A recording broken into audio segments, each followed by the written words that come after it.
Not follow the status quo, but challenge it. And that's what we're going to do with our guest speaker today. We're going to challenge it because only then can you get enough information to be able to find truth or whatever your truth is. So here's another very interesting point. Do you know that in 30, 40 years from now, you are going to be telling your kids that you were part of the marijuana revolution? How exciting is that going to be? You're going to tell your kids you were either for it, you were either against it, you're going to say, I didn't foresee this coming, or it was so smooth sailing, we just slid into it, and there's been no implications or no bumps in the road. Whichever way it goes, you're going to be part of history. And that is what's so amazing. Because you've been telling your kids in 2016, I sat through this amazing debate with this amazing guest, and he told us all about this, and he prepared us for whatever lies ahead. So with that, on behalf of myself, on behalf of Lon, all the students here at Durham College and all of Canada, we want to thank you, Fabian, you and your people, for contributing to the freedom that we have in this amazing country that we live in. Because it's heroes like you that make choices that affect all of us. So thank you very much. Thank you. So please put your hands together for our president, Fabian. We're set up, by the way. We're okay. We can, we're good, Fabian. So. Okay, perfect. I'll do a little intro before I get to the PowerPoint. I'll try not to spend much time here. PowerPoint's boring. I gotta be real talk. I'm going to introduce Paulo, who's our videographer, otherwise known as the Wizard. All our videos are done by him and his team. Josh, Andrew in the back, that's the IC of Edmonton, Ontario, Mark. My name is Fabian Henry. I'm the founder of Marijuana for Trauma. We were founded in September 2013. Deployment history, I've deployed 6 times for our country. Africa, Haiti twice, Pakistan, and Afghanistan twice. It's a real issue, PTSD. So I know that's not the main topic here, cannabis is, but we're talking about medical marijuana for people who suffer with post-traumatic stress disorder. And that's what we're experts in, because there's no pharmacological pill in the planet, I say the word planet here a few times, that is specifically developed for PTSD. So people try to give us what they think works, antidepressants, antipsychotics, but they don't work. So I found in 2010, at 30 years old, the first time I've ever put cannabis to my lips, and was like, what the is this? And I felt good for the first time in 3 years. I suffered in 2007 and 2010 until that hit my lungs, and that was awesome. So I spent 2 years being a little bit of a hippie and trying to figure out why it was working for me. And when I did, I founded MFT. Okay, I'll get right into the PowerPoint. Towards the end, we'll talk about legalization, what Ruth means by being witness to the end of prohibition in the next 24 months. It's a beautiful time and space to be a young mind, considering this might be an industry you're going to bump into as young healthcare professionals. Fabian, can you speak a little bit louder, please? Sure. So it travels through. Sure. Perfect. These are the 2 microphones, so just... Okay, Thank you. next slide. Let's get right into it. A few of the topics we're going to talk about. Next slide. Okay, I want to play this video because it's never been seen where you could get 50 people in a packed room that have post-traumatic stress disorder. If you don't medicate, you're in trouble with the right medicine. So this is what happens when you bring medicine and love into one room and you get your soul back. All these people have PTSD.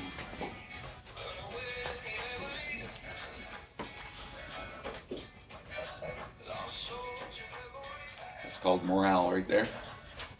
Got to build morale. Is post-traumatic stress curable? It's not. Okay. It's just managing symptoms. Yeah.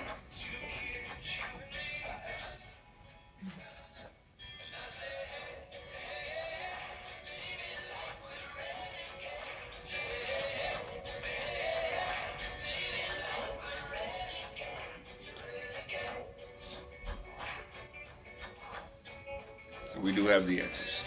Just doctors aren't catching up to us. People aren't catching up to us. The stigma exists.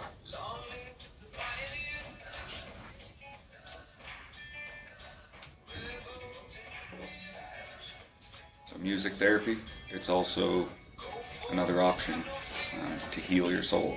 With music, cannabis, yoga.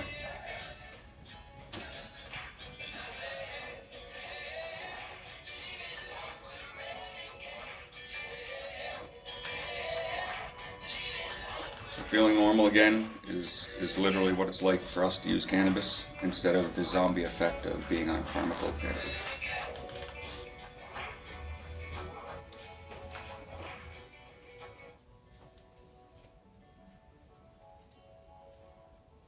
This is the difference between living and existing. On the pharmaco, you're existing, your body with no soul. And when you use cannabis, and you can be present, and you're living again. This is what happens.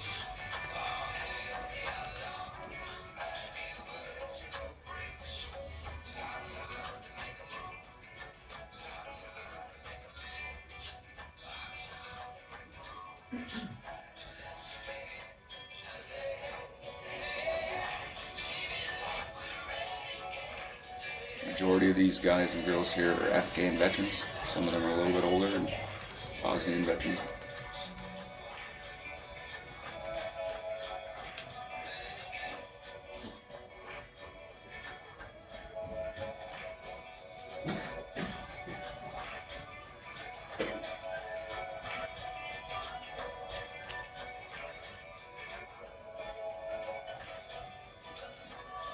These two gentlemen hugging there are part of Task Force 306 in Op Medusa in Afghanistan and Kandahar. And the Americans killed 4 Canadian soldiers by firing on the wrong side of the river. These guys were there, patching people up. So where there's life, where there's love, there's life is a very true quote that we all stand by. And the only reason we're saying it is because we're present now. So I'll get into the PowerPoint a little bit. Is there any questions before I go? Yeah. What are the, like, you were talking about what it's like when you use cannabinoids versus when you use pills. What's it like just having PTSD and hypervigilance? Yeah. So with pills, just having PTSD, traditionally they'll put you on antidepressants and SSRIs, so affects your Wellbutrin, Seroquel, these kinds of pills. You literally, you're a ticking time bomb walking around, and I'm a little bit nervous approaching a veteran that has severe PTSD on these types of medications, because we often turn to addiction when we don't know how to deal with our injury because of the shit that we went through in Afghanistan. So yeah, you're a zombie. It's the zombie effect is what we call. You have no soul whatsoever in your body.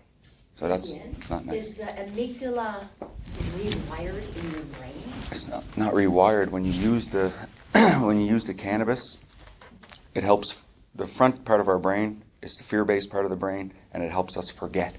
So cannabis is not a cure for us. It's a temporary solution. It is a Band-Aid solution until we can deal with the real work that has to be done, which is the root cause of all the problems. So you can't do that on the pills. You can't. I don't have over 2,000 patients. They can't do any kind of treatment because they're on the wrong medicine. So when you get on the right medicine, you can feel and absorb some stuff. I'm curious, between the plant and the pills, how do they differ to affect the system itself with the organs, for example? Sure, and it's further in a slide, but I'm just going to talk instead of going through that. The science behind the cannabis working for PTSD specifically is we all have an endocannabinoid system, everybody in here. And when you have PTSD, you have a drop in anandamide. It's a receptor in your brain. And you have a spike in 2-AG and a CB1 receptor. And this can be seen on a screen and see those receptors off. And then you use THC specifically, and it has to be heated up. So you have to smoke it or vaporize it, and those receptors level out. So that's what's chemically happening in our brain. There isn't a pill, like I told you, on the planet that can replace those receptors. So they give us all these pills, and they never work because they can't do that. You know, so you run the drop in anandamide. Yeah. Yeah.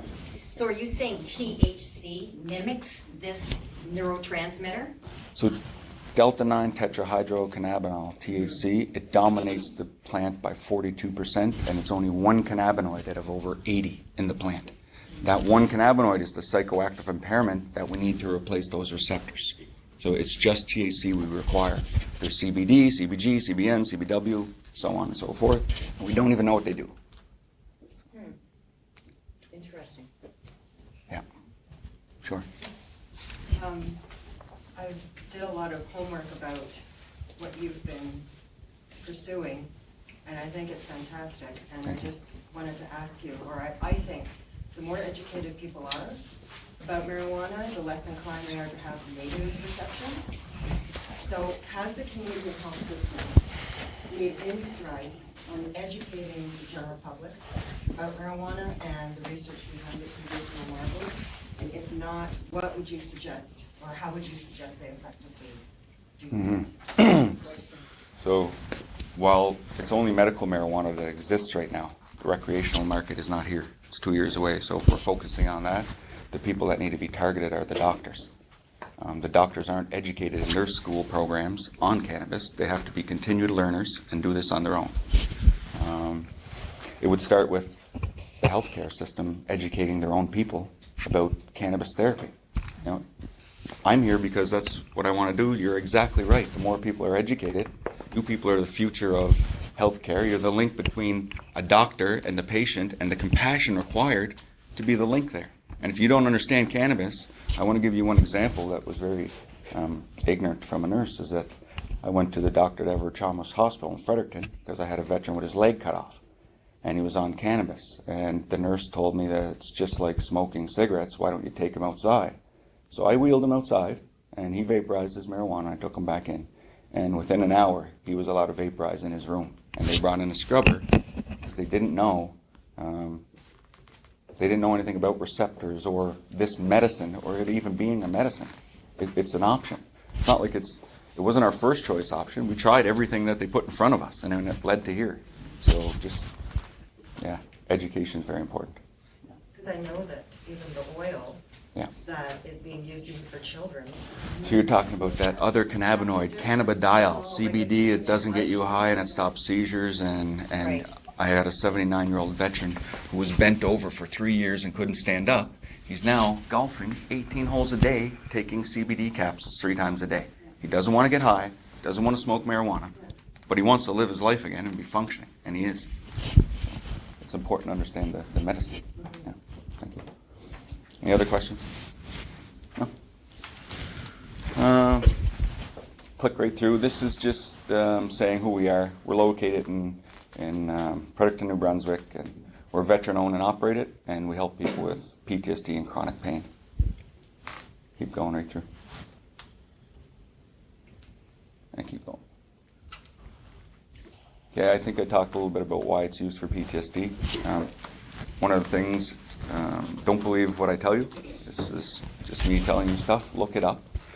Dr. Neumeister at NYU Langone Medical Center did a study explaining what I'm telling you, so you don't think it's me telling you. So there's a problem that there's a consensus among clinicians existing pharmaceuticals treatments such as antidepressants simply do not work. I and all the guys that have been on to Pharmaco are the evidence-based research. The healthcare will say, oh, there's not enough clinical research. There's not, but where do we start? I got thousands of people saying the same goddamn thing over and over every day. So, again, it's ignorance and people's uneducation about the medicine. Next. Again, just replacing receptors. You may be deficient in cannabinoids and not know it, and need something like CBD, and you're going to feel amazing. I got lots of people who've been through school, use cannabis the whole way through, and they're geniuses. Next. And next, that just talks about CB1 and CB2 receptors to receive the cannabis when you use it. Next. Studies, okay, there's not a whole lot of clinical research, but there's a ton of studies. If you look up on the internet and marijuana for anything, there's a ton of studies out there.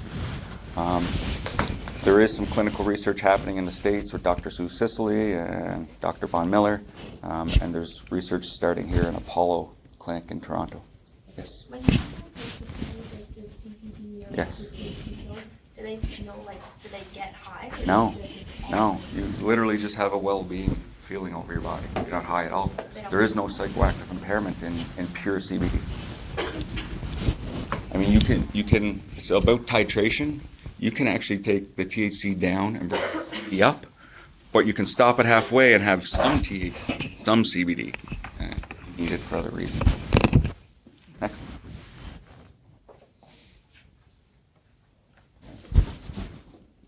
Next. Just another study. Okay, but my doctor does not support it. This is where you're all going to see doctors not supporting cannabis just because they don't know how to prescribe it. They don't know what it does for you, and I don't blame them. But they are continued learners, and they are supposed to look this stuff up.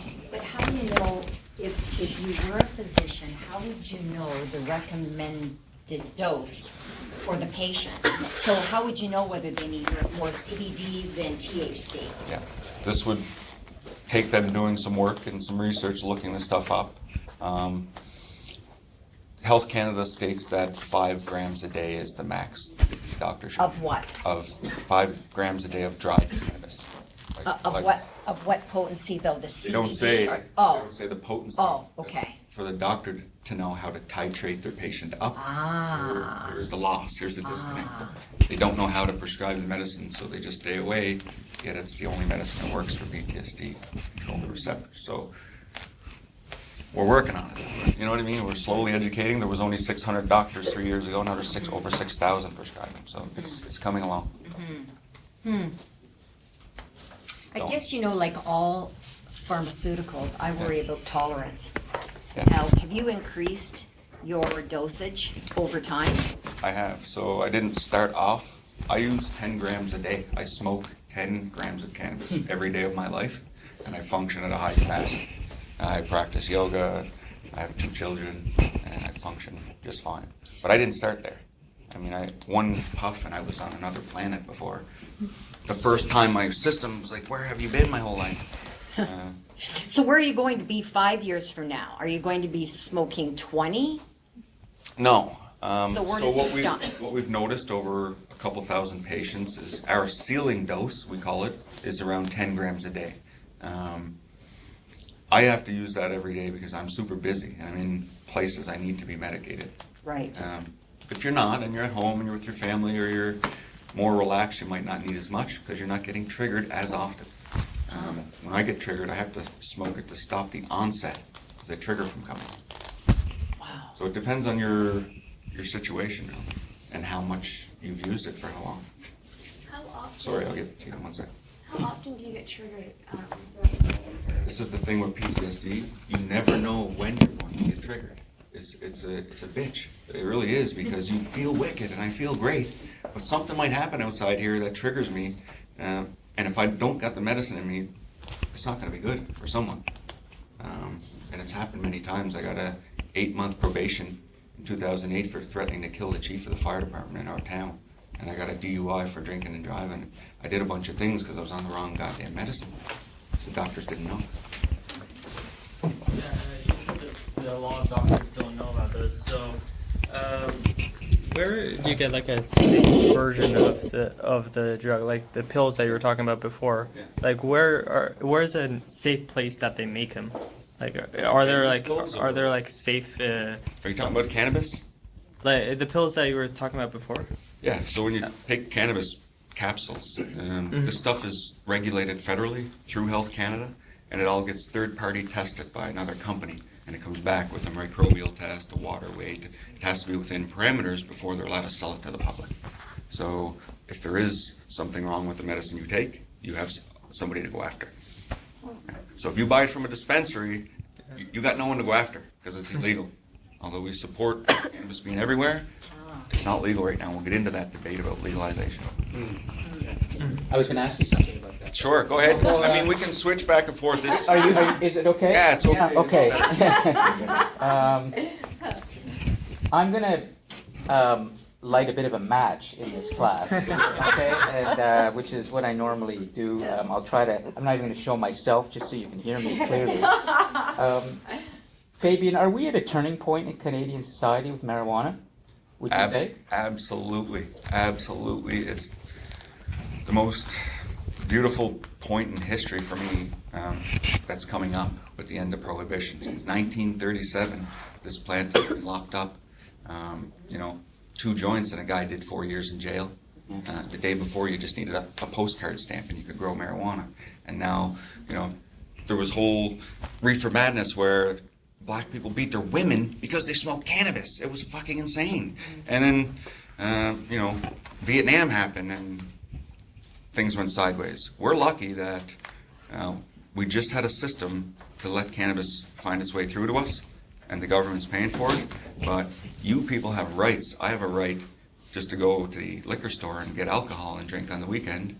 Well, you're soon going to have that same right to go in and try cannabis and see what that's like without any stigma or fear of being prosecuted. But we're talking about medicinal use. We're talking about medicinal use for you, that it's helped you a lot. Yes. I'm just going to be the devil's advocate Sure. and skeptic here and say, wait a minute. It's helped you. It's controlling your the violent impulses that you may have as a result of PTSD from the war. You've suffered immensely, and you've found a solution that works for you medicinally. But now we're going to cross a line and make this available to all Canadians recreationally in a controlled way, like alcohol. Are we really ready for that? I just wonder. Are you asking? You're asking the wrong person, I think. Lon, I don't know. let's hear what- ask I probably somebody in will say the. yes, but know my answer, let's but- see what the students say. Yeah. If you think we're really Well, ready let's to have a cross that poll. line, okay? Who thinks we should legalize marijuana? Woo! Okay, so let's look around and see. We have not every single hand is up Okay, here. show me who says no, we should not legalize marijuana. Okay. So we have two people. There you go. Could he Let's hear. speak to why we can't or shouldn't? Do you feel comfortable? Yeah, Are you okay? Maybe- Okay. I was going to ask the same question, but Sure. it's taken decades for Canadian, actually for the world, to overcome and see all effects of cigarettes and how many decades it took for that. And I just don't think that, are we ready for marijuana to be legalized? Because there's, look at enforcement, the distribution of it, the regulation of it, the health facilities for it, and there's all those like side effects that we may not know yet. And it's relatively so new, and compared to like cigarettes, it's taking forever for Canada to start realizing, and the world to start realizing that there's a lot of problems with it, and there's a lot of chemicals in it as well. So I'm just saying, I don't think we're quite all ready for it yet. I hear your point, and it's a valid point, a valid concern. The plant has been around for 4,000 years, so it's not new at all. It's been medicinal for 4,000 years. That's not new at all. It's done its thing. It's us as people and humans that put the plant down. Medicinally, we require it. We all have an endocannabinoid system for a reason. It's to receive the plant. So it's out there for us to receive. As far as recreational using, yes, it needs to be regulated and restricted, highly regulated, restricted, so it doesn't get in the hands of young people. But I do, like, there's no, you put it in the same category as cigarettes, which there's 480,000 people a year that die from tobacco. Tell me one person you know if that's died of THC or cannabis. There isn't. The only way to die is if they kick 50 kilos out of a plane and it lands on your head. It's the only way you're going to die. Well, there's that, but saying it also, when people smoke it, they don't know what actually is in it. So Yeah, so when you go to get this exactly. If you Yeah. bought it at a dispensary today, it's coming from an old system called the MMAR, Yeah. and it's not third-party tested. When it's legalized, it's coming from the federal government. If something happens to you on this medicine, there's a lifeline to go back to. Why wasn't this tested? Yeah. But then you look at the enforcement of it. How can you tell what's legal and what's not legal? So a cop There's says the problem. go over it. Perfect example. Now you're talking about enforcement, not the actual use of the medicine. I missed plane rides, man. I've been denied access into the Rogers Center because I had my medicine in my pocket with my kids. I've been pulled over by the cops saying they're putting me under arrest, and it never happened. Like, it doesn't happen when you know what you're doing. This medicine is very safe, and if you want to use it as a recreational tool, you're going to probably want indica, so you're, feeling. Whoo. But if you use it every day, all day, that doesn't happen. I don't get high anymore, so I don't get to use it recreationally. Do you know what I mean? Yeah. So you don't use it It won't work recreationally for me unless I take a super concentrated dose. It's called a dab, and then I'm flattened. But you know, there is a way to do that, but it's not what I'm looking for. You know what I mean? But there is, for people that want to do that, it's okay. You can drink alcohol. Somebody said to me the other day, the cab driver that picked us up from the airport, he's like, he worries about people driving and going to be high. And I'm like, good point. I worry about people drinking and driving. I was one of them. And if it's regulated and restricted, there's a better chance on the cannabis than there is on the alcohol. You might be driving too slow. Yeah. But, yeah, good point. And it's up for debate. Did you feel that answers your question? Yeah, Is your mind still the same? it is, just because I feel like we're just jumping the gun a bit. I feel like we need to just start small and work our way up. I know we've already been doing that through small studies, but just you compare it to things of other natures. Look at alcohol, for example. Like you said, there's so many problems with it, but there's no way they're going to stop it. People are still going to require it. People are still going to drink it. Yeah. So What are you afraid of? I'm just afraid that we're just jumping the gun and we're really going to damage society because we don't have, say, for example, for school, if there's kids there now, if you get a hand of your marijuana or something like that, Sure. they could be implanting certain things that you don't know about, and you're going to school high and creating an atmosphere where you're not learning. Like you said, you've gone to school before, or you miss flights, and you just crash and you don't know where you are. So I'm just saying, I think we're jumping the gun a bit, and we just need to work our way up a little bit slower. And do you think when we legalize it, that everyone's going to be jumping on the bandwagon? It's going to be like a gateway to say, try it. And do you think that's going to be an after effect? I totally agree because I feel like a lot of people have been waiting for it because they said there's so many problems that they don't know yet, but there's everything is saying it's so good, it's so wonderful, but at the same time you don't know all the total outcomes of it yet. Yeah, So they're going to be like, it's kind of like a scapegoat for them to say, well, let's all try it then. right. And you don't know if everyone does it at once and everything goes well, hallelujah, but at the same time, not everything goes well because you don't know if anyone can handle certain levels of THC and stuff like that in the product. So. Right. Behind you. Yeah, there's more. I'll take the microphone point. back here. No problem. Good point. Yeah, yeah, good guys. point, man. Go ahead, just so we can hear you properly. Yep. Go ahead. So, I don't feel like we have done a lot of research on cannabis yet to make sure that it's safe for the public to use. I think that research should continue more research to see if there's any other harmful side effects with this product, because if there is, it may cause more harm than good, maybe fatalities. We don't know. So they it's better off to do research before we legalize it fully. Yeah, there is research being done right now. But I think they should continue doing more research before they fully legalize it. Agreed. The problem is the governments and big pharma, they don't want to fund this stuff. It's not cheap to do clinical research. But We're- what's more important, money I- or the I life of agree. tens of millions Talk to of the people? shareholders. Yeah. No, it's seriously, I agree with you. There needs to be a ton more research and clinical and studies. I agree. There's more here, by the way, just a question too. Okay, so I'm going to be straight up. I have a medical card because I have chronic migraines as well as I have a fake kneecap. So it helps me with the pain for both of them. I've used it, I'm not going to lie, I've used it for recreational as well. It's a different high when it's in a medical form than it is in a recreational form. And I like it better in the medical form. Yeah, so It's more of a... the medical form and recreational form, it's the same form. The plant has been the same for 4,000 years. It's still medicinal. It's just about how you use it. Yeah, what that's- delivery method you use. Yeah, that's For what your knee pain, you should be using CBD and orally ingesting it. You don't need to get high, don't need to smoke. For your migraines, you should smoke Bubba Kush. Boom, gone. Migraine's done. But you're going to be high if you only do that once every time you get a headache. You'll always be that high. If you did it every day, the headache ain't coming on. Yeah. And then eventually, after a couple of weeks, maybe a few months, you're not high anymore, the headaches are gone, but you have to use the cannabis. I smoke it every day because they come every day, so... Yeah. Do you use it as a preventative? Like, would you get up in the morning and vaporize? Or do you wait till... I wait until it comes. Okay. So Yeah. if you didn't have a migraine, you wouldn't use it that day? Yeah. Okay. I would be curious for you to use it daily and see if the migraines come or they stay away from your daily use. That's what we do with PTSD. We need to use it daily to stop those triggers from coming. Okay. A while ago, somebody brought up River Madness, and I'm a game development student, so I look at the cinematics of some of the older stuff just on my spare time.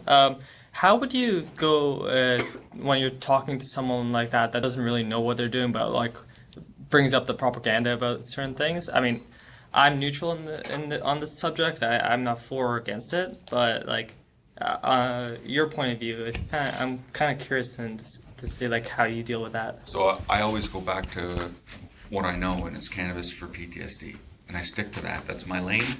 You can't tell me there's a pill out there that works for me, or the thousands of people I've helped get this medicine. So when you can, then you have an argument against me, but there is no pill to replace my anandamide. Ananda is a Sanskrit word that means bliss and delight. It's very simple. You have a drop and you're happy. Some people call cannabis happy because it replaces your happy and you feel normal again. That's what everybody says. So that's my argument. Show me something else that can help me with my PTSD and treat my symptoms, and then you have an argument against me. Otherwise, that's mine. But isn't it THC that elevates the anandamide and not CBD? Yes, so I specifically need one cannabinoid, THC, to replace the anandamide, 2-AG and CB1 receptors. But what's it doing? So with the pain, you suggest the CBD. Correct. So what's happening with the cannabinoid there? So it's not going into your brain. The CBD is an anti-inflammatory, and it's taking away your inflammation. And it also has something going on with the neurological system, because we're stopping people that have seizures, putting their hands up like that in 3 minutes and crying. So that's what's up. Yeah. Question. Sorry. I'm just wanting to clarify. So for your condition, you're smoking it. Smoke. So for post-traumatic stress disorder, that is obviously more of it's an emotional, neurological pain. So is smoking it, administering it by smoking it is more effective for you than, let's say, vaporizing it or taking the capsule? I'm just not sure what the differences are. I'll tell you exactly what's happening there. There was only 2 ways to do this, or maybe 3, for PTSD, and smoking or vaping, or sublingual, but we're not there yet. You need to heat the THC up to a certain temperature, and then it releases those receptors. So I choose smoking because when you take a whole bud and all the profile of that cannabis, there's terpenes, myrcene, there's all kinds of things going on, flavonoids. When you use it at one time and heat it up, it's a different effect than if you vaporize it. You have to heat it up from 0 to 365 degrees. As that temperature is rising, heating up your plant matter, it's losing parts of the profile of that plant. When your medicine's in a bag or in your vaporizer and you inhale it, it's not the same as lighting it with a lighter and getting the whole experience at one time. It's more of a sedative feeling. It's like if you're new using everybody should vaporize instead of smoking. And I'm not promoting smoking anything, but I need to use it that way just for me for now. Right. So vaporize, it's less sedative, less messing you up. Recreationally, probably smoking it. Just to add to that, so would you say that most of the people who have been through what you've been through, because I did see the video of a buddy of yours who was the shaking, It's and Andrew. then when he has a strain named after him in the and then the vaporized method completely calmed his nerves. Yeah. So in that case, he wouldn't need to smoke. He just needs the vaporizer. and that's it. Vaporize, he doesn't need to get high. Right before him, there was a 70-year-old veteran who had Parkinson's. He wouldn't let me video him. He started crying, and his son put his hands out and it stopped. And then Andrew, the guy you've seen in the video, just a young guy who hasn't stopped shaking in 4 months. He didn't know what was wrong with him. They say he's got some neurological problem. 3 minutes, 22 seconds, he put his hands out and started crying afterwards. So it's not, there's different levels of post-traumatic stress, different symptoms. Everybody experiences different symptoms. So depending on those symptoms, you would have it administered in different ways. Depending on what a lot of factors, your lifestyle, where you're going. Like if you're an introvert at home using your medicine, you're not using as much. You don't want to just be getting high and staying home. You want to get out and do some exposure therapy, we call it. But you need to medicate properly before you go and afterward. So it's really about knowing your situation and how to use the medicine properly. But that takes a bit of experimenting. It's a new industry. It's new to everybody. Fabian, again, I'm going to play Lod's devil's advocate here. Why don't you, in your videos, show someone that it doesn't work for? Because I'm specifically with PTSD. Yes. I've only had 2 people that came off of cannabis, and it wasn't Really? for them. And So why did they? They said it wasn't working for It them. wasn't for them. My opinion on that is they just didn't get to use it properly. The first time you use 20% THC, you're gonna be turned off because you feel like you're on another planet. Instead of using 5% THC for a week, 10% for a week, building your level up. If you use it for the first time and it's a high potent cannabis, Okay. you might not like that. It might cause anxiety. I want you just before, in case you don't go this route, I want you to tell your audience how many men, soldiers, died from committing suicide on Canadian soil, because that was phenomenal when you Yes. said that last time. Listen to this. You won't believe this. What is disgusting is that we go to war for our country. We fight for our flag and the Queen. We don't ask why. We just do it. And we lost 158 men and women in Afghanistan through the 10-year conflict. And since returning, we've surpassed the death toll, and we're at 181 post-war that are dead to this day from an injury inflicted in war and being denied proper treatment. So the numbers keep going up until they get into our program or somebody's program with cannabis, and we haven't seen anybody on marijuana kill themselves. I got 8 people dead through my program in 2.5 years.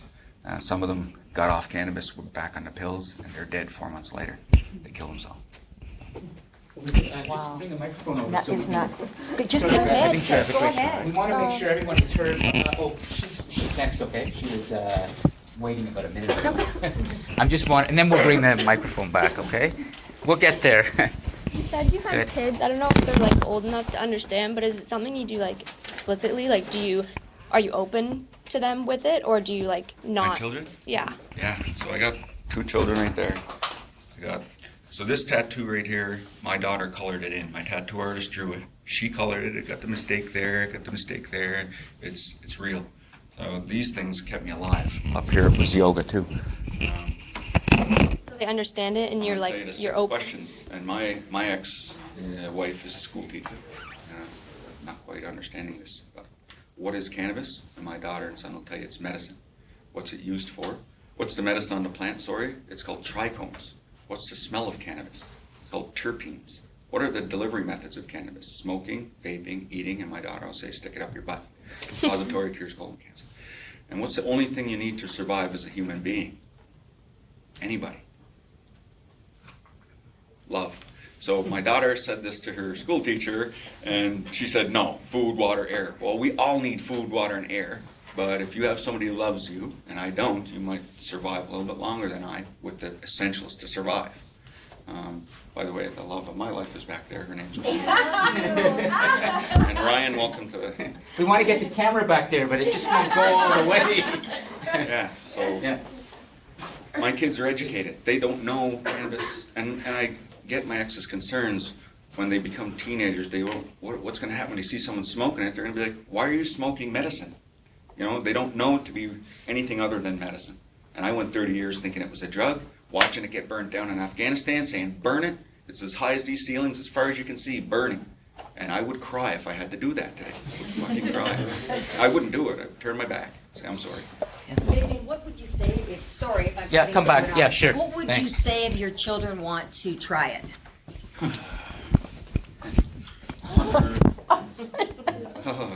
Regulated and Say, come on, Dad, let's have a joint. yeah. What do you think? It's not happening. It's not happening. No, it's not happening. It's medicine for Dad. Okay. When my kids are adults, old enough and living on their own, and they want to decide to try it, go for it, but they're not going to use cannabis under my roof. Okay. Unless they got seizures every day or something severely wrong with them that they need to use cannabis. Why, Fabian? Because the brain is developing, and I don't think until maybe 21, 25 years old, we should be using and smoking. But as an adult, I think you have the right to decide this. Your brain's fully developed now, and maybe give it a try. So do you think it has an impact on the developing brain? Absolutely. So what do you think about Charlotte's Web? Do you Charlotte's think? Web is Andrew. When you said Andrew, it is Charlotte's Web. Oh. Charlotte's Web is just a 6-year-old who had seizures. Yeah. Not just, but that's what it was. Right. Andrew was an adult who had seizures. The Right. medicine does the work. CBD does the work. It always does. It always has. Well, what do you think is the long-range forecast for this young girl? I think So- she's gonna be on CBD oil her entire life until they find out another way to stop the seizures. But what about her developing brain? Is she going to have implications? Is she going to be underdeveloped? I don't know. I don't know. I'm not a doctor. I Yeah. really don't know the long-term effects. Right. All I know is it stops the seizures, and it's Right. better than having 300 seizures a month. Yeah. You know, and There's they're parents who have no choice but to Right. resort to the oil. because Right. so their it child- becomes down to a lifeline decision. Yeah, yeah, I hear you. Not it's not a primary thing. Right. you wanna do. Right. Right, go ahead. Uh, Oh, sorry. yeah. Sorry, love. I'm kind of backpedaling, but there was the whole those two people that didn't like cannabis didn't quite work for them. Which other how were you able to help them if you weren't able to use cannabis to? So I am a cannabis therapy organization. Yeah, So I don't have a pile of doctors that are trying to figure out your life. yeah, You're out here coming in this way because you tried something that's not working. And you come in and you get on medical marijuana, and it's not for everybody. It really isn't. And if it isn't, that's okay. You're going to have to go back to your doctor and find another route for your injury if this one didn't work. You know what I mean? So it's Yeah. just an option. okay. And it's not, it doesn't work for everyone. I was just curious. We know that the veterans and people who've been at war can get access to your services, the help that you're providing. What about first responders? How would they know about you or get help from you? We actually help everybody, not just veterans, not just first responders. Yeah. I have elderly ladies, I have young people, civilians. If you have a condition warranting the use of cannabis, we'll help you. But our priority is the guys in the back here that went to war for our country. They're my focus. So they get the premium treatment, and everyone else can get help, but you got to get in line. Unfortunately, that's what our group stands for. We're a veterans helping veterans group, but we love everybody, and we love the marijuana plant. It's a beautiful thing. Okay, thank you. Yeah, let's go over there. Yeah. And then I want to ask one There's so much question. controversy behind the plan. It's to me, to be honest, I think because of the media also bashes and the media has a hand in it. Yeah. But why do you think there's so much controversy and Straight up, man, President Reagan era and pharma and share prices. We're threatening big pharma with this plan. That's a $1 trillion industry, and you want to know why? Take somebody's money away and see what happens. They try to block this, and people have tried, but it's a paradigm shift is happening, and cannabis is on a movement right now, and you're part of the movement whether you want to be or not. It's just a matter of the debate are you on? But it's a beautiful thing. It's really not that dangerous. Yes, there are some side effects. Yes, there are to everything, and we all have a crutch. Everyone in here has a crutch because life's difficult. Whether it's eating, gambling, sex, drugs, cannabis, we all have something that gets us through. So just decide what works best. So do you think pills are kind of used to kind of control society and kind of as obviously to make a profit out of it and everything? Because we're seeing how people are using these medicines to kind of putting the price up and everything, and they're kind of manipulating the system. So do you think it's they control people? There's a lot of money being made from oxycodone. The family that created oxycodone made $14.2 billion, and then they made $7 billion off of the methadone clinics to get you off the pills. So I don't know. I'm not really into the business side a whole lot, but it's crazy because I come from a town that's ruined because of oxycodone. I'm sure you guys know towns that are too. You roll cannabis down the road, and you might see the town come right back to life. Yeah. I'm telling you, that's what I believe is going to happen. And Legalization to that same story, methadone, people that were coming off the drug, OxyContin, methadone treatments escalated. It quadrupled because they couldn't come off the drug. Yeah. So So addictive. if we're not talking about people's lives and how they feel, and we're strictly talking about business, that's a business. Get people on this pill and they can't get off it, and create the thing they can't get out of that. They're in business. They're not really caring about your health or mine. It works for some people, perhaps, and pills work for some people for some things, but not for what we deal with. I have one more question. Is that okay? So, what do you think? How do you think would be a way to regulate, the use of marijuana among kids and stuff? Because I have friends who use it and everything, and they pretty much their lives became ruined because they became addicted to it and everything.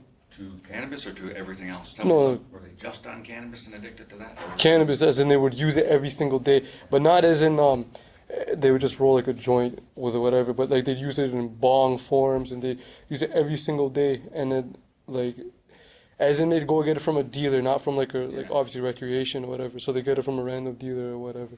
Yeah. So I don't think you should do that. I don't think anybody should do that. You don't know where it was grown, what it was grown in, and the harmful things, like pesticides that could be in that cannabis. And then you're going to put it in a bong and concentrate it and get that smoke in your brain. Not a good idea. Not a good idea at all. Dispensaries are selling marijuana across the country. It's not really legal right now, but people can access it. It's somewhat safe. And then there's a regulated system that they're not allowed to sell it unless it's within a certain parameter of safety. So the guy smoking the bong, probably not required. If he has a medical condition, you should probably look for the good medicine. You know what I mean? And as I said, I don't agree with underage using and smoking cannabis for recreational use. But that's a very good point, is that there's obviously, we'll come back in a second. I just want to make sure we deal with this, Fabian.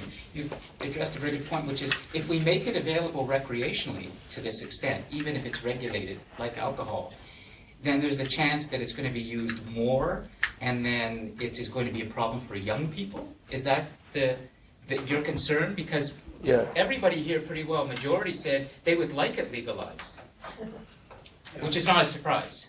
I mean, I'm not surprised to hear that. But are you worried that if it is, then there are going to be a lot of high students in schools? I possibly more people probably have more access to it, so I'd assume that more people would be possibly doing it, because some, like you said earlier, the second you get rid of it, like legalize it, that stigma goes away and everything, and that it will start to go away. Yeah, like so when they brought back alcohol back in like the 30s and everything, everybody started using it, and like right now, obviously it's like a good thing to do. Like nobody really has a problem with it until like somebody gets killed. So I do believe that the fact that you're making it more available for more people are more likely to use it. But I think it's how you regulate it and But he everything. said that of all the men who come back and women from combat who've had PTSD and use cannabis, there's not been one death from it, one suicide from it. But when they go off it and they go back on pills, there have been 4 suicides, something like that. So people don't kill themselves, in his experience, from using cannabis. And you're right, we need to restrict and regulate so it doesn't get into those hands. And if it does, it's regulated as safe to consume, not just stuff from a dealer. That's not safe to consume. You know what I mean? Right. So the plant is safe when it's grown properly in safe conditions. It's safe to use. So, I have a friend who suffered from severe depression and anxiety, and he's went through many different pill trials, and like you said, he's like the zombie effect. That's what he said, almost exactly. Like he would just feel like he was just going through life, not there, just like in his head, just floating by and ending up places. So now he's on medical marijuana, but his original doctor was very reluctant to give him that treatment and ultimately denied it. And then he went to another doctor who was all for it and got him on it within weeks. And how is that?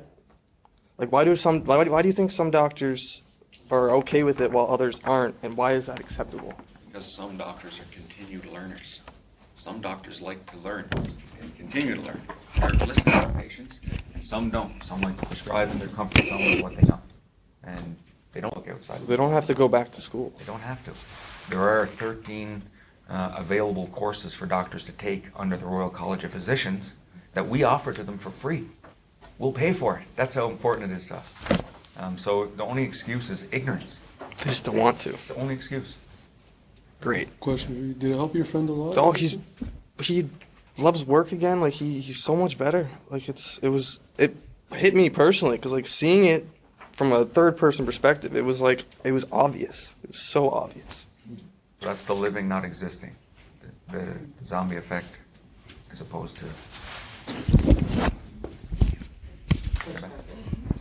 Okay. We'll get back there, yeah. Sure. Good. Over here. Yeah. Yeah. Okay, so I just had a question for you actually. You know how you were talking about medicinal marijuana being different than recreational and how like if you just get it from a dealer it's not safe to use. So would that not work for you? Say like I just had a spliff and I was like, would that not work for you? Oh, it would work. I mean, I didn't start off. When I started in 2010, I took all the money they gave me for PTSD for my injury, and I went and bought 10 pounds of Bubba Kush. And I had my medicine for the next 2 years. It wasn't from a licensed producer. It was illegal to do, but it kept me alive. Okay. You know what I mean? Okay. So the medicine has always been there. So it's 4,000 it's years. the same just a thing. matter There's of nothing like different that they add, like put in it what or they're anything, growing. right? People use pesticides to keep the mites away, and the Okay. Pseudomonas A and B. There's all kinds of problems there if you don't. But those pesticides in a dab are concentrated pesticides. Not good for the brain. Okay, that makes sense. Cool. Oh, back here, at the back, yeah. I was curious, with marijuana being what it is, what it always has kind of represented and it's always been like kind of the bad thing to do. I'm all for medical use and all that, but I was wondering what you thought the societal impact would be on smaller communities who have people in it who used it to seem like they're rebelling against everything. I was wondering, what do you think is going to happen once that is legal? If they're going to, say, turn to harder drugs to try and do that, or if it's still just going to be that? Yeah, a lot of people have the mentality of cannabis being another gateway drug to other drugs, but it's a gateway to the couch and the munchies for recreational using. It's literally not a gateway to do a bunch of other drugs. And if you haven't tried it and you'll see. Those smaller communities, my opinion is this is going to benefit the smaller communities because those are the communities affected by the oxycodone and other harsh pills like that. So yeah, I don't think it's going to be a bad thing. Those people that are doing it all the time, they might be self-medicating even though they look like that's just stigma. We don't know what's going on in their body and their life. They may be self-medicating, but their image looks bad. That's the stigma. The plant has always been medicinal.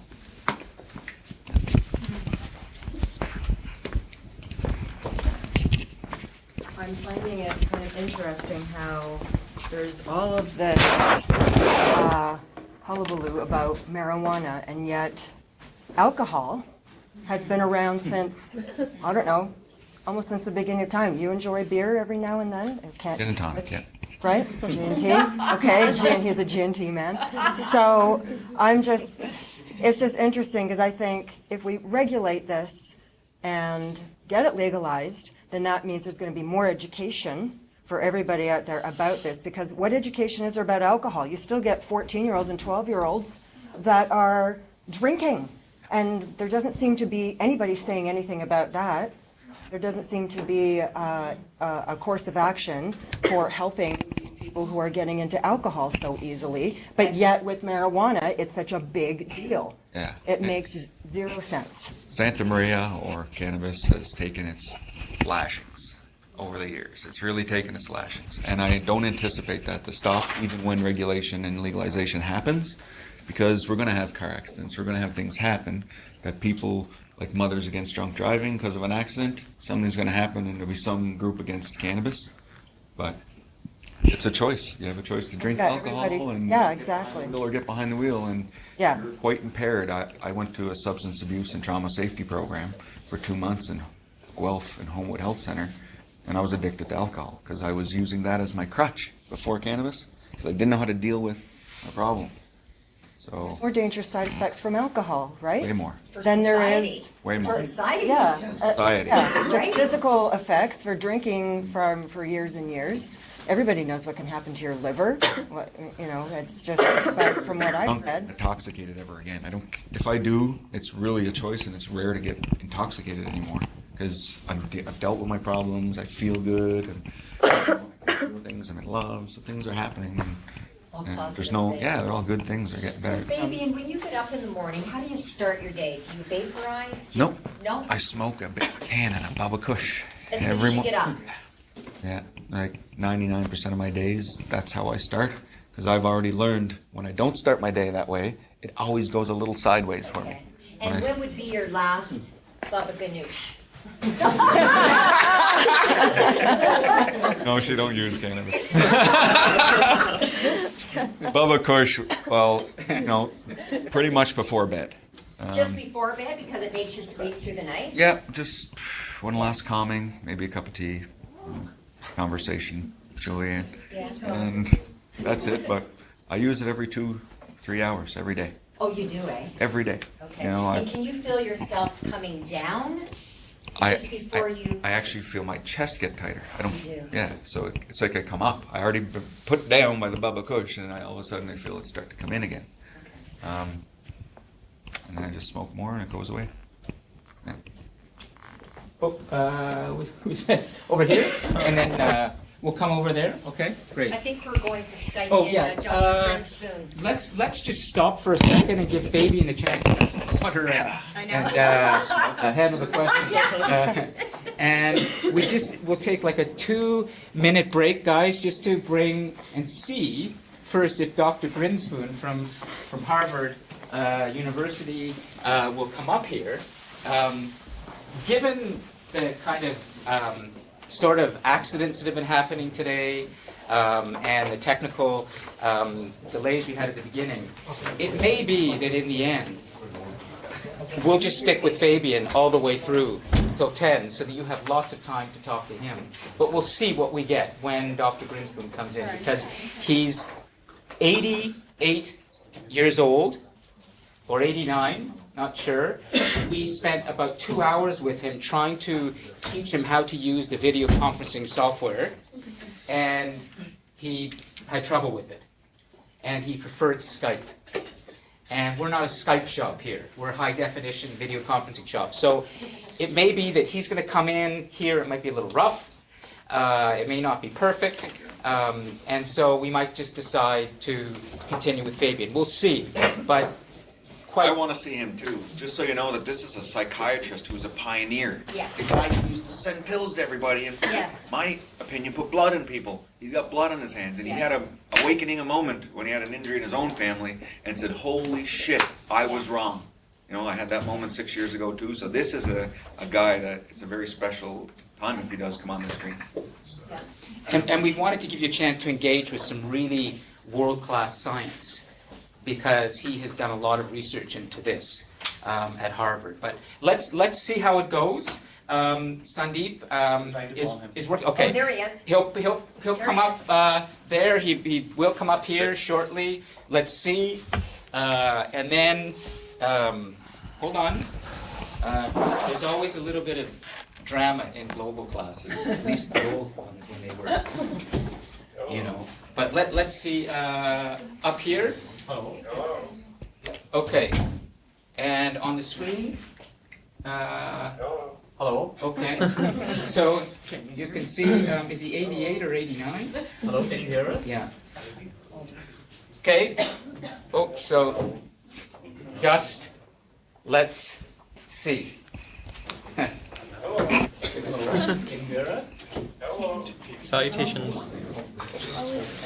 He's there, we're just not connected. Okay.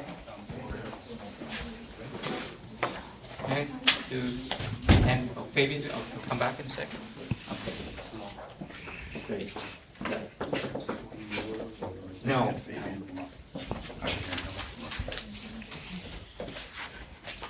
All right. So we'll have. No, that's just. Let's see. It may be just because of the.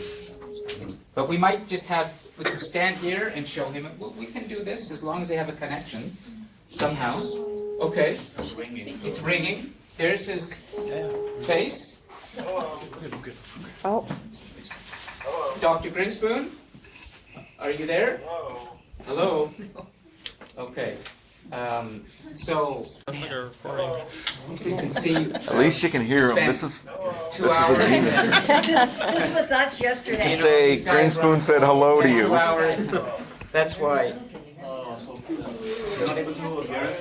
Yeah, just ask him to get space.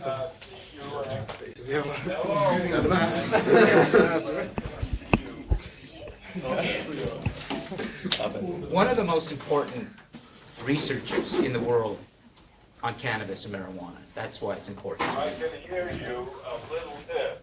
Okay. Dr. Grinspoon, can you hear me right now? It's Professor Lon Appleby. Sorry? Can you hear me? No. Someone.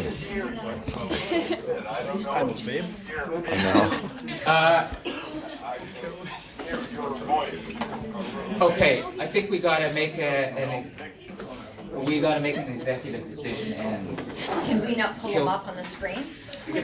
pull up, but you can't hear us at all. Can't hear us at all? Yeah. No?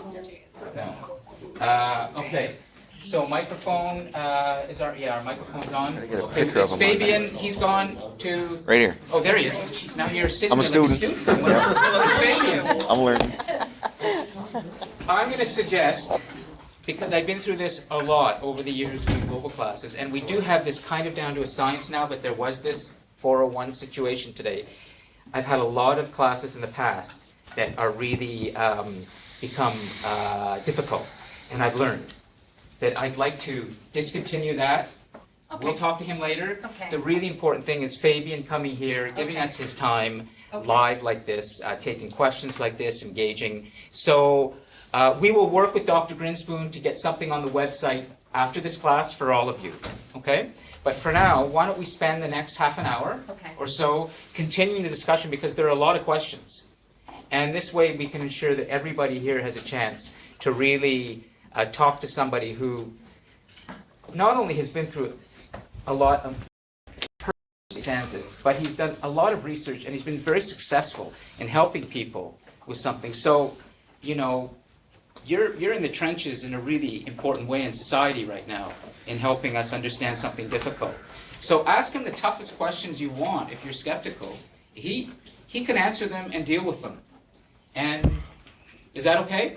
Stick with that, guys? Sure. And then you've got all the questions. So are you okay, Ruth? Are we Okay. good? Are we still going to try and attempt to connect with him, Sandeep, or is that it? Showing a very poor connection. Okay. Okay. Yeah. Okay, so let's continue on then, Fabian. Okay, great.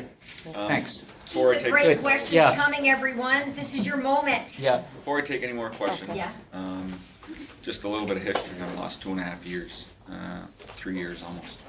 I've had my head down, and I got a team of about 50 people. This doesn't happen with just one person. I'm flying to Edmonton to open our 12th center in the city of Edmonton on Saturday, and we plan to open another 20 over the next 2 years. I have an amazing team, and we empower each other. I empower other veterans to run their own clinics, run their own centers, and help veterans. And whatever that looks like, it doesn't matter as long as they're helping a veteran. So it's a special thing. It takes people that don't have our injury to run things and do paperwork and stuff like that. But our group, we're getting our souls back and connecting with each other. And there's 22,000 veterans alone in this country with PTSD specifically. So I got years of work to do to catch everybody and get them on track. So that's that. Question? Over here? Yeah? Or, yeah, we got the microphone over here. Okay, I'll go first. It's most likely on the table right now. If marijuana does become legalized, what would the taxes be used for? Because it would have to be taxed as alcohol is taxed as well. It'll be taxed. I don't know what the government is going to do with the tax money. I'm hoping that they pour it back into research. Yeah, That the would be the health. smart thing to do, right? Mhm. Let's legalize it, regulate, restrict, and pour the money back into health, proving the safety and Yeah. efficacy of it. Question. Just over here for you, Jenna. I was just wondering a little bit of a lighter question, like if it does get legalized, and let's say by some chance the government comes to you and asks you, how would you regulate it? Like, how would you set up a LCBO for cannabis? I'm against LCBO and cannabis being together. No, Alcohol and cannabis. But correction, it will be legalized. The question is how. Exactly. Yeah, so how we've would you- crossed that. how We've would crossed you that. set- It how will would be you set in it the new up? year. So I'm If it pretty was up sure to- I know Yeah. how it is going to be regulated. And it's going to be something like this. It's going to come from licensed producers currently in existence now. There's 35 of them, right? It's regulated by Health Canada. It's approved for sale. Those growers are going to be selling it to the dispensaries for cheap. Those dispensaries are going to sell it at a retail price, but it's safe because it's already been approved by the government to sell. So now just a thing happens where you may have the right, I think you should have the right to open up a dispensary and get into this industry and buy marijuana from a licensed producer and sell it to the public safely. So I think you should have the right, and not LCBO and the province making all the money, Sorry, unless that- they're going to that pour it into example. research. Get that in writing. But can just anyone walk in, or do you have to have a green card? So this, you don't need to, when legalization happens, what is to be seen is that how much are you allowed to purchase per day? In Colorado, let's say you can buy 5 grams a day, and it's And you can be capped at anybody? what percent THC? Let's say 17% THC. So you can only get that quantity per day with no medical document. But what about like age? Will they do something like that? So it'll be Kind of like 19, 21, or 25 years old. It will be regulated by age. That's what I most likely yeah. 21 years old, probably. yeah. So Fabian, let's say the person goes in Ontario Yes. and gets their, whatever their units are, or Yeah, whatever it grams, is, yeah. grams, and then they go to Montreal. Yeah. So is there some way that they can follow that? Nope. At the moment, I don't, so the regulations are being proposed at the Senate next year, in April. And this is the framework that they gotta figure out, and how to track. Did I buy some in Fredericton, New Brunswick, and then go to St. John's and buy some there? That's going to be possible, because I can go to a liquor store in Fredericton, and I can go to a liquor Right. store, so, Exactly. but the facility itself can't sell you a pound of marijuana. They can only sell you a little bit per day. The original one. Yeah. Right. So if you want to hop from dispensary to dispensary around the world, go try everybody's cannabis. It's going to get into craft cannabis, I'm telling you now. Over there, just at the back, gentleman has the microphone now. Go ahead. Go ahead. Sure. Can you just clear up the misconceptions with cigarettes and marijuana on the lungs or whatever? Yeah. Or Actually, anything? smoking cannabis it coats your lungs. It puts Mhm. a coating, not a harmful coating. Yeah. People think smoking the cannabis has the same effect as smoking cigarettes. It's false. We have, like I said, over 400,000 a year dead on tobacco. 0 on cannabis. I smoke 10 grams a day. I'm very healthy. I have thousands of people doing the same thing. Mhm. Show me somebody that's died of smoking cannabis. I don't know any. Anyone over there? Yeah, do you want to, then we'll come back here, okay? Yeah. Go ahead. I have two questions. Sorry. How much do you think it would actually be per unit? So you said per 4 or 5 gram, I grams a think? day at about 15% THC is what's going to happen. Oh, but I know how much the cost, the cost. It's going to cost a lot. Oh, for somebody to go in randomly. Just recreationally, I was in Colorado and I bought 3 grams of cannabis, and it was $54 American. What? That's why they're making lots of money, but that's the retail side of it. They probably only bought it for $4 or $5, right? So I think you should be able to open a dispensary, buy it for $4 or $5, and sell it for $10. I guess. Business, right? Yeah. And what about research that or what's so-called research, I guess, that it builds up tar in your lungs and everything that has twice amount of tar than cigarettes and all that. Can I just stop to say, sorry, we have a surprise news flash. Dr. Grinspoon has come in, it looks like, and we're gonna put him up. We think, okay? But let's try once more. We are dogged here in trying to connect with everybody. So let's just see, and then, Yes. you want it? Rings in at the wrong Yeah, we'll finish the question, okay? We'll finish it. No, he did.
dying. I don't know of anyone. I deal with thousands of people on cannabis. So this is just speculation or somebody putting it down, and they probably get funded by pharma. Yeah. That's the way I see things have been going. So Those the you're- naysayers usually are funded by pharma. So when you use it yourself, you didn't like you don't cough anything after you Oh don't. man, I practice yoga a couple times a week, work about 80 hours a week. I got 2 kids I gotta raise, function fine. Yeah. Your penis works good enough. So back, I'm probably gonna ask a question, but back to that. Back to this is a real problem. Pull-out pain is strong. It's a real problem. Well, it's not a problem. It was a real problem. If you're comfortable answering this, we talk about things frankly and respectfully with good information here, so deal with it. Answer it. 375 milligrams of Effexor, your penis won't work. I'll tell you right now. They put us on tranquilizers like your friend. His penis is probably not working, but he doesn't want to tell you. They got families breaking up left, right, and center because they don't want to talk about it. And when you get off of those and get back on, or just on cannabis, everything functions fine. There's no issues. Juliet? I don't understand what's going on. Oh, just a second. On that note, You cannot hear me, obviously. We can hear you now. We can hear you now. Oh, and I can hear you.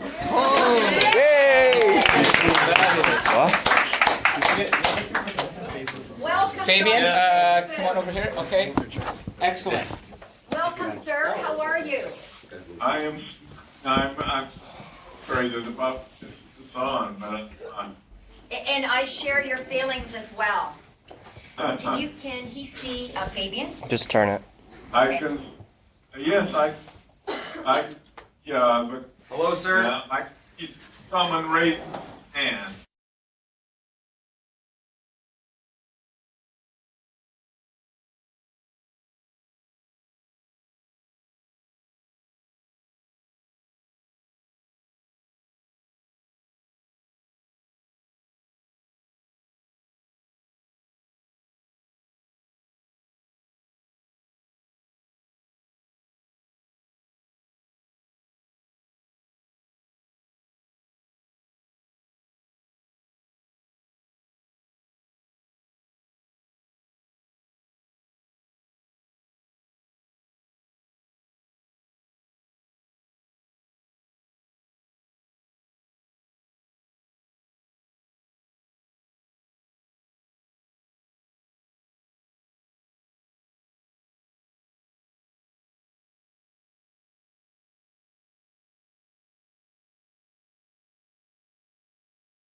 I was observing really conformed to that view of it. So I went into the library to find the medical and scientific basis for this prohibition.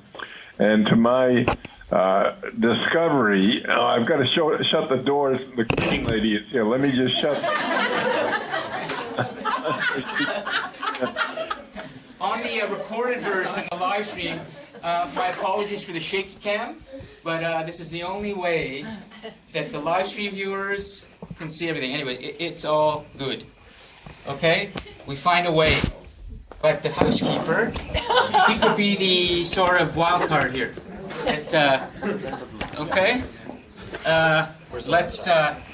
Okay, I'm back now. I had to close the little library doors here. Beautiful. So I started to study it then, and I came to the conclusion that it was a remarkably toxicity-free substance, and that it had many usefulness. I was 180 degrees wrong about the drug. And because at that time I learned that several 100,000 people were being arrested every year in this country because of this misunderstanding about this drug, I began to study it in some detail and published the book Marijuana Reconsidered in 1971. And ever since then, I have spent a great deal of time helping people to understand that their previous views of this drug were completely off, as were mine, and that it should be embraced because it has 3 areas of usefulness: recreation, medicine, and what I call enhancement of a variety of human capacities. Now, what was the original question? Go ahead, baby. Yeah, go ahead. Yeah. Sir, I just wanted to say thank you for coming online. I've been playing your video. I've hosted over 200 clinics in the last 2 years, and your video, the CBS or PBS video, I play that to hundreds and thousands of patients that see your view and acknowledge you were wrong, because I too was wrong for 30 years of my life, and I use cannabis every day for the last 6 years, and my penis works again. So, so thank you. I'll let some of the students ask questions. Okay. Excellent. Yeah, go ahead, Ruth. Dr. Yeah. Grinspoon, what changed your mind into researching cannabis? What was the catalyst that changed your... Well, it was just getting away. You see, when I asked myself, how did I arrive at the view? You know, here I was, a young graduate of the Harvard Medical School, and all full of myself, and of course I knew everything about psychopharmacology. I had never heard in medical, a school of marijuana at Harvard Medical School. There was nothing about marijuana. It wasn't around as far as the medical school was concerned. But because I was an expert, in quotes, on psychopharmacology, I would tell people. I remember my, first encountering, my best friend was Carl Sagan. And I remember being invited to his home for the first time as our friendship began, and discovering that he smoked marijuana, and I was absolutely abhorred. And I said, Carl, you mustn't use this drug. It's very dangerous. And he went, Lester, here, have a puff. It won't hurt you at all. And through him, I met a lot of other people who smoked, and these were not in any way slouches. These were solid citizens who were accomplishing something in life. And so I just had to question my own, understanding of this. And I went into the Count-Way Library, the library at the Harvard Medical School, and started to read about this. And I had an epiphany.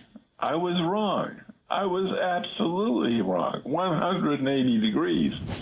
And I first published a piece in Scientific American on this, and it caused a furor. A Harvard doctor says marijuana not dangerous. And let me tell you, and that came out in I think it was 1969. And it was caused an awful lot of fuss. My wife and I would hear about me on the radio for making this claim. So it was a real, I made a wave with this, and I continued. I decided to look into it more thoroughly, partly because I was so fascinated by the fact that someone, who is reasonably sophisticated psychopharmacologically could be so duped. How did that happen? And also because inherently it was such an interesting substance that I wanted to learn more. And that's what led to my first book on Marijuana Reconsidered. So I have been a convert for a long period of time, and I have also, when I was working on the book, I, read the accounts of many people who used it, everybody from Gaylord Taylor to Baudelaire and so forth, and a lot of other people, in addition to looking at the chemistry and the psychophysiology and so forth of it. And I decided that it seemed like such an interesting experience, I wanted to have it. So I was going to use it. But I decided I should not do this until at least 2 years. 2 years will have elapsed after the publication of my book, before I would use it, because I didn't want to have my use of it compromise what I was trying to do with the book Marijuana Reconsidered, and that is present a reasonably objective view of this drug, to the extent that one can present an objective view. And so the book was published by Harvard University Press in 1971. And sure enough, 2 years later, in 1973, I had my first experience with cannabis. And I've been smoking it ever since. And I can't imagine. Hold on. I think it's been a great enhancement to my life. And, I don't know how many other people feel this way about it. A lot of people use it in a for a very short period of time. But I think for people who really get to know it, know that there are ways in which it can be very helpful, let aside very pleasant. So I don't mean to say that I smoke it all day. I'll have, I used to have a scotch at night when I got home from work. Well, maybe it was more than 1 jigger. I never measured it, but that was my relaxant for. And once I started to use marijuana, I never touched whiskey again. I haven't been anywhere. Not that I ever had a problem with it, but it was just of no interest, because I could get much more out of having a smoke than I would get from having a drink. And this is not the reason, but of course, smoking is completely without any deleterious bodily effects. Drinking is another story. So, I think it's crazy for people to believe that we're ever going to have a society which is not interested in having a substance which, to some extent, gives them an altered state of consciousness. And if we're going to have those things around, cannabis is the number one choice, in my view. We've got one question, Dr. Grinspoon. We can keep going, can't we? Yes. Fabian, and then. Sir, can I ask you a question? Yeah. First, thank you, and I appreciate you being a pioneer like Dr. Meshulam. I'm sure you know who that is. Evidence-based doctors who try the medicine and then report on it, and it feels great. So thank you for that, because I've taken many pharmacotherapy for PTSD and almost ended my life, and some of my friends aren't here because of that. So my question, here in Canada, medical marijuana is federally regulated, and it's paid for by the Veteran Affairs. So we're extremely grateful. We've seen a reduction in suicide here. But with the rampant suicide with the groups in the States, like the Santa Cruz Veteran Alliance and Weed for Warriors Project, and we work with Dr. Sue Sicily a lot, have you prescribed, or are you currently prescribing to a veteran community that suffers with PTSD because of the 22 a day approximate suicides? I just want to add one thing. You may see something. Sorry, Dr. Grinspoon. You may see some students leaving in the background only because they're just going to another class, but virtually everybody is staying. Okay. If it's okay, sir, we had a little mishap at the beginning of today's class in getting everything technically connected, but now we have everything rolling smoothly. The students are very anxious to speak with you, as is Fabian. If you could just provide us with a little bit more of your time, for the students who are remaining, this will be highly informative for them. So just a few more minutes. Is that all right? Yes, a few more minutes. I have a class myself. I'm in a retirement home now, which on a college campus, and we're required to take 2 courses every semester. That's the attraction of the place. I have a class that's beginning at 10, so I'll play hooky for my class. Okay, so Fabian, go ahead, and then the students will have a chance, and then you'll be allowed to get back to your class and have a little smoke or two to get you.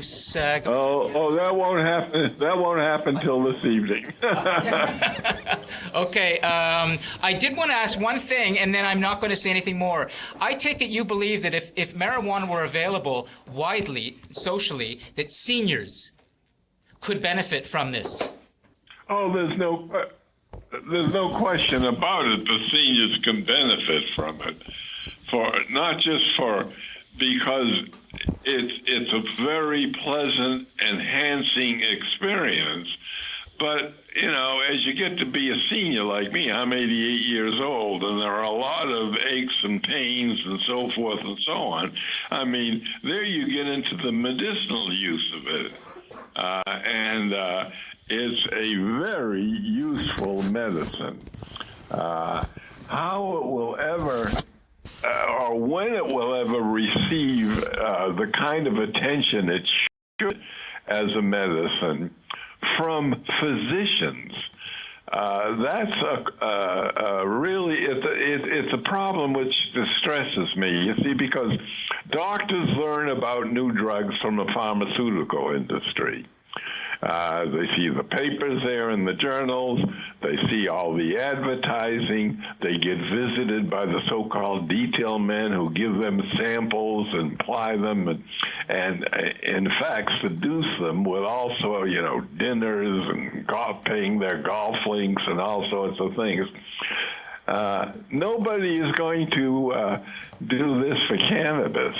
Furthermore, it's the drug company that pays for the research that is necessary to get a drug through the FDA. That is to say, you have to do all the animal experimentation, then the phase 3, the phase 2, the phase 1 human study. Those are all human studies.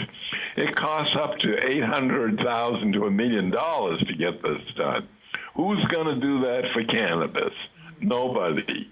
So it's going to take a very different route, and the route is you and me, because we are educating people about this, and we are trying to educate our doctors about this. So eventually medicine will catch on, that there's a medicine.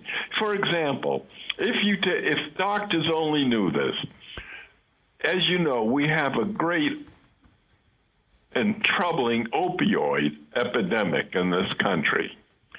Now, physicians have to take a significant amount of responsibility for that epidemic, because they give opioids too freely.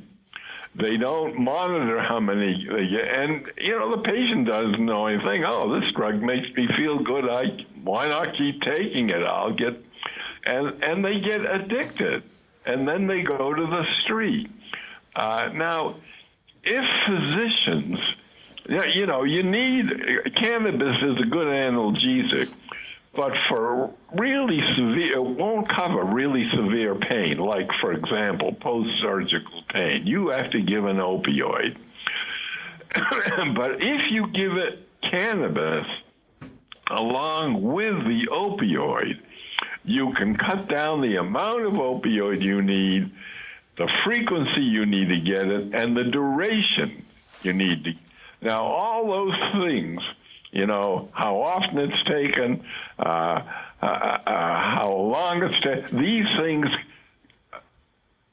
play a part in getting some people involved in opioids in a way that they become addicted to them. And that's a tough one to, but if they use cannabis with it, they could cut that down a great deal. So that's just one tiny little ways in which cannabis will be used as a medicine. In fact, if you want me to be really speculative, I will tell you that in the hospital of the future, there will be a smoking room, and there'll be a vaporizer, and patients will have permission who are felt to be can be helped in their whatever it is they're overcoming or with their pain to go down to that room and have a smoke. That's going to be a part of the future. Medicine will finally come to it. That's happened twice in Fredericton, New Brunswick, Canada. We've had 2 patients successfully able to vaporize in their room in the hospital, so it was a big win for us. Well, there are many people who vaporize in the hospitals here, but the doors are closed, and the physicians who are privy to this, they keep it secret. But absolutely right, it's happening now. It just isn't formalized yet. Any questions from the students while we have Dr. Grinspoon before he goes back to his class?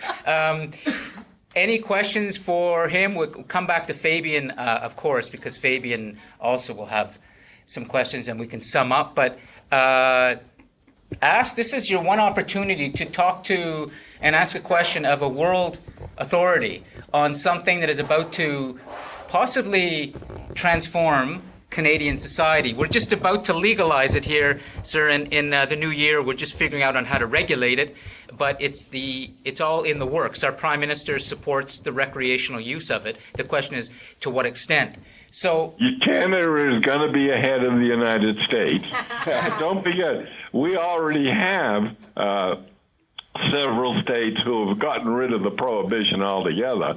And in my state, Massachusetts, on November 4th, we are voting on Proposition 2, which says marijuana will no longer be prohibited. It'll be regulated.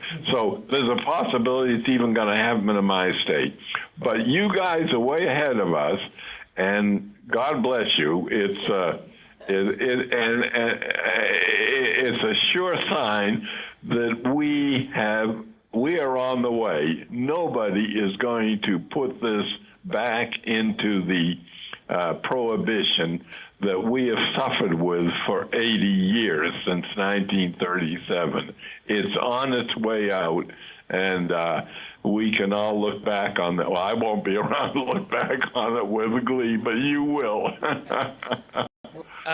Is there anyone here? Otherwise, we'll come back to Fabian to let him also have his time to speak finally with Dr. Grinspoon. Are you sure? No problem? No questions? Okay, there is one question here from a student, Dr. Grinspoon. We're just going to go ahead and... Hi, Dr. Grinspoon. Hi, how are you? Good, thanks. I'm just wondering, here in Canada, once we do have marijuana regulated, do you think that there will be less doctors who will be apprehensive about allowing their patients to use medical marijuana, or do you think there's still going to be those doctors who are against it and they're not going to help their patients in that way? In other words, do you think this will take the stigma off for the doctors, and in other words, Well, not overnight, but eventually, as doctors get experience with their patients with it, they're going to change their minds. I mean, it's going to happen to doctors too. And sometimes I think the physicians are the last ones who are going to know. But I think it's happening even now. There are physicians here that use it in their practices.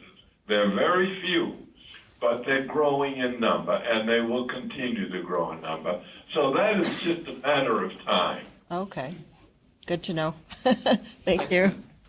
So why don't we say, just because we want to make sure Dr. Grinspoon can get back to his class, and also Fabian has time as well, because he said he would stay here afterwards and even speak one-on-one with some of you when the class is over. So I want to give him time for that.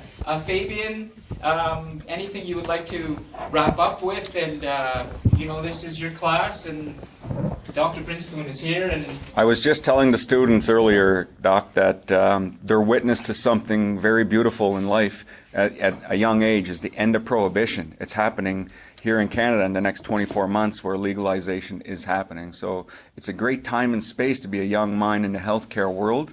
So that's why I came to this classroom, and I'm sure you can appreciate that. But my focus is on the veterans. We have an access point in our country to get our cannabis, but the men and women to the south where you're at, it's astronomical, the suicide rate. So I'm just wondering, do you and your team and colleagues actively seek out veterans that are killing themselves and get them on cannabinoid therapy? Well, there is not as much interest, I think, in this country in doing that as in Canada, but it's getting there because so many veterans have found out for themselves how useful it is, and that is just going to become, more common knowledge among physicians who will then be willing to say, hey, maybe this would be helpful to you. So I agree with you. We're living at the when I first published marijuana, I'll tell you a funny story. Do any of you remember Carl Sagan, who was a very well-known scientist? He died in 1996. He and I were the closest of friends. Dr. Brinspoon, I grew up on Cosmos.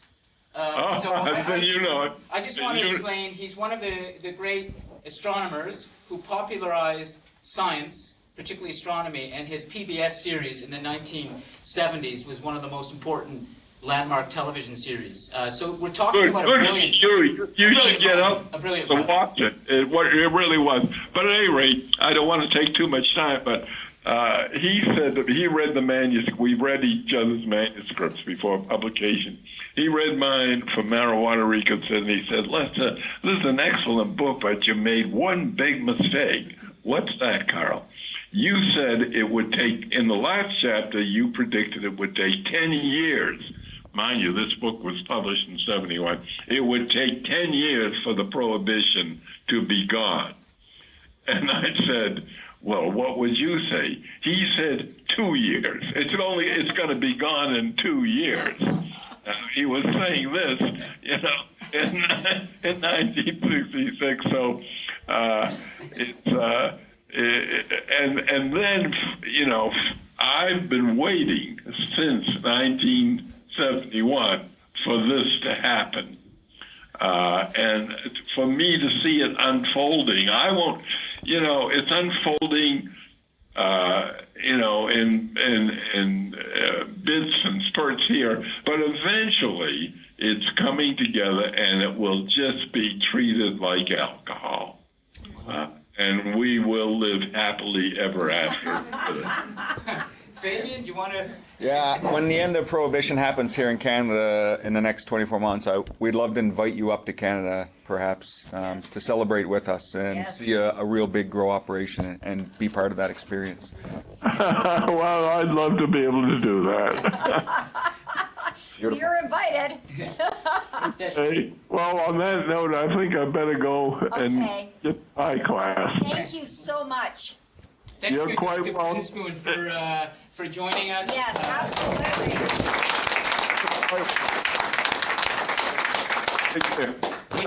We will be in touch, sir. Thank you. Right on. Bye-bye. Right. Okay, so Fabian, you want to finish up, and we're going to wrap up the class. That was intense. Yeah. That you people you don't even understand. Lon probably understands. Yeah, well, we waited. This guy suffered. He came up. It was really tough, and look at what he delivered in the end. We got a really great. Well, this is recorded. It will sit on the Global Class website as a resource forever. I hope that would happen, that we had that opportunity. Yeah, because you are part of something huge right there. Wow. That man is obviously not going to be around for another couple of decades, right? And for him to talk to you guys the way he did, and you see first, he's a psychiatrist, doctor in the United States, 40 years ago taking a stance. We're just in the last couple of years. He's been doing it for decades. But you're going to be witness to the end of what he's been talking about for decades. I would have liked to have asked him what percentage of THC he uses, or whether it's strictly CBD. By the sounds of things, I don't think he uses CBD. By the sounds of things, it's probably like a 10 to 15%, something to just chill out at night. Not the real high stuff. Right. Yeah, but just takes the edge off. Anyway, Very interesting. it was great. Very interesting. So we're losing some and gaining others. So just keep questions, go ahead, feel free to leave because they're going to class. Or many of them are anyways. That's cool. We're having a debate discussion on cannabis use, so please come on in with your questions. That is great. I know. It looks great too. Oh.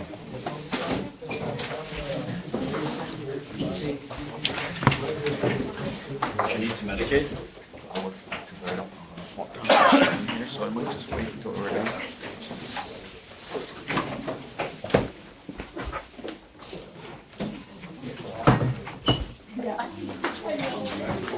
I'm so glad. Oh my gosh. You know, we didn't get him on the screen. That was amazing. I thought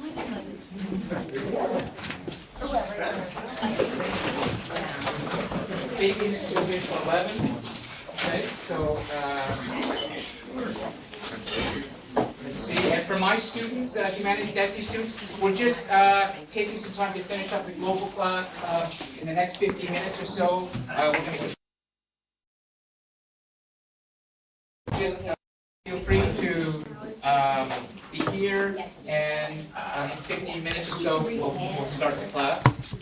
But keep in mind, for those of you who did watch any of this, that we have right here a person who is right on the frontier of a change that's about to take place in Canadian society, and even to some extent for humanity.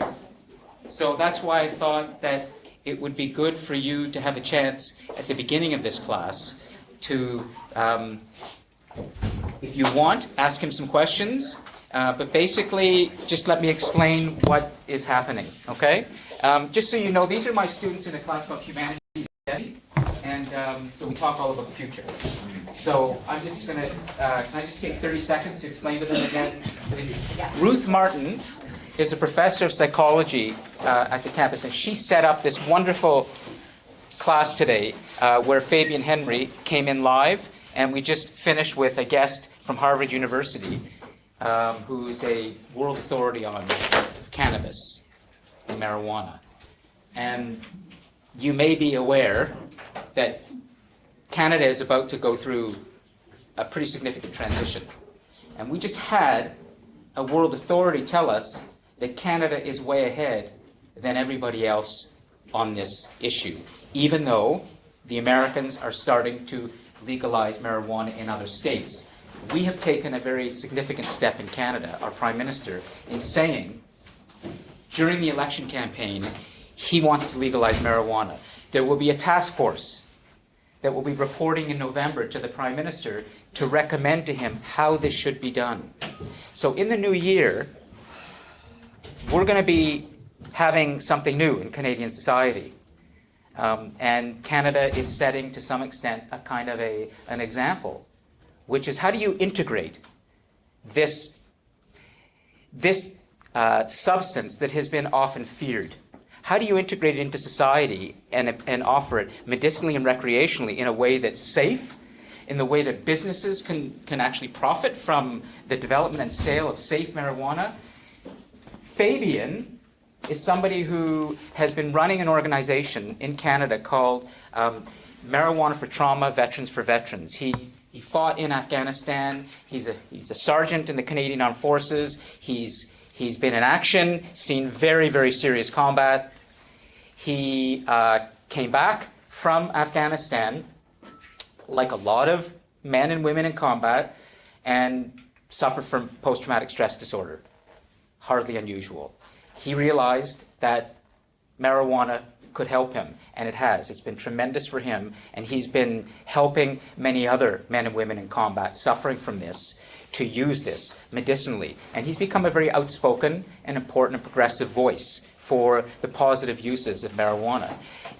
This is not just a Canadian issue, it's an issue for humanity as a whole. So some of the students who were in the global class with Ruth may want to talk to Fabian a little bit more, and we'll give them priority. If you want to, any of the students still left, and you want to talk to Fabian directly at all. Otherwise, feel free to ask Fabian any questions. The class itself has been recorded and will be posted later, but he's here for another half an hour, maybe less, depending on your questions. So if there's anything you're interested about, even if you want to be critical, he's a big boy. He can handle the tough questions. If you want to learn about marijuana, ask it now, okay? And so you're informed and ready for the change that's about to come for all of you and for the next generations in Canada, okay? Well, let's do a poll with your class, Juan. All right. So how many here feel that we should legalize marijuana? For both medical use and recreational use. And who doesn't? Okay, not so much, and definitely not. Definitely not?